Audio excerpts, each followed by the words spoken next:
নমস্কার বন্ধুরা, সবাই কেমন আছো? আশা করি সবাই ভীষণ ভীষণ ভালো আছো। সবাইকে হৈম হবিসে অনেক অনেক স্বাগত। তো কদিন আগেই তোমাদেরকে বলেছিলাম আমার ছাদে কাজ হচ্ছে, তারপরে ছাদের পাশে আমি এরকম করে কিছু রুফ গার্ডেন করেছি।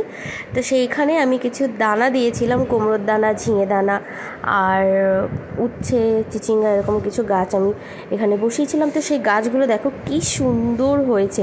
যেহেতু এই রুফ গার্ডেনের মাটিটা একেবারে নতুন করে ফেলা হয়েছিল, সব কিছু মিশিয়ে, সেজন্য মাটিটা একদম নতুন, আর গাছগুলোর চেহারা কি সুন্দর হয়েছে। আর এখানে দেখো আমি লাউ গাছের দানাও দিয়েছিলাম, সেগুলো সবে ফুটেছে। আর এই তোমার যে কপি গাছগুলো, এগুলো আমার ছোট ছোট টবে দেখলাম দুখানা চারা রয়েছে, তাই আমি চারা 3খানা এখানে বসিয়ে দিয়েছি।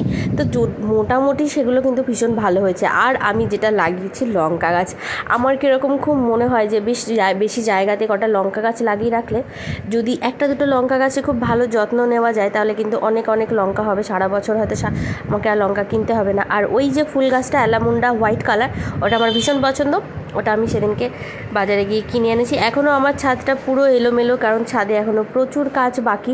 এখনও শেড হবে, তারপরে বেঞ্চ হবে, তারপরে গিয়ে ছাদটাকে সুন্দর করে আমি সাজাতে পারবো। আর আমার মেয়েও আমার সাথে চলে এসেছে ছাদে এসব দেখতে। আর যেহেতু আমাদের জল ছাদ হয়েছে, ছাদটা কিন্তু ভীষণ মসৃণ হয়েছে, দেখতে ভীষণ ভালো লাগছে।